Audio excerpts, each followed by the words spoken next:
Live അപ്ഡേറ്റ്സിലേക്ക് പോകാം. അതിന് മുന്നേ ചാനൽ സബ്സ്ക്രൈബ് ചെയ്യാത്തവർ ചാനൽ സബ്സ്ക്രൈബ് ചെയ്യുക. അപ്പോൾ ജാൻമണിയുടെ കാര്യത്തിൽ ഏകദേശം തീരുമാനമായിട്ടുണ്ട്.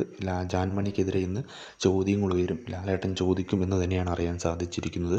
മറ്റ് മത്സരാർത്ഥികളെ പ്രാഗി ഇല്ലാണ്ടാക്കുക, അവരുടെ കാലൊടിയട്ടെ, കൈയൊടിയട്ടെ, അവരുടെ ജീവിതം നശിച്ചു പോകട്ടെ എന്ന രീതിയിൽ സംസാരിക്കുക, ഞാൻ വലിയൊരാളാണെന്ന ഭാവത്തോടെ സംസാരിക്കുക, എനിക്കിവിടെ പ്രിവിലേജ് ഉണ്ട് എന്ന രീതിയിൽ സംസാരിക്കുക, ഞാൻ ബിസിനസ് ക്ലാസ്സിൽ യാത്ര ചെയ്യൂ തുടങ്ങിയ പൊങ്ങച്ചങ്ങൾ പറയുക തുടങ്ങിയ കാരണങ്ങളെല്ലാം ഇന്ന് ലാലേട്ടൻ മാറ്റിക്കൊടുക്കും. അത് ചോദ്യം ചെയ്ത് എന്ന കാര്യത്തിൽ ഒരു സംശയവുമില്ല. അതെന്തായാലും ഉണ്ടാകും. അതിനുള്ള എല്ലാ തീരുമാനങ്ങളും അവർ ചെയ്യുമെന്ന് തന്നെയാണ് അറിയാൻ സാധിച്ചത്. ഇത്തരത്തിലൊരു ഷോയിൽ വന്ന് ഇങ്ങനെയൊക്കെ പറയുന്നത് തന്നെ വളരെ മോശപ്പെട്ടൊരു കാര്യമാണ്. മറ്റുള്ളവരുടെ ലൈഫ് നശിച്ചാലും വേണ്ടില്ല അവരെ പ്രാകുന്നതും വളരെ മോശപ്പെട്ട കാര്യമാണ്. ജാൻമണിയുടെ യഥാർത്ഥ സ്വഭാവമാണ് കഴിഞ്ഞ ദിവസങ്ങളിൽ പുറത്തു വന്നത്.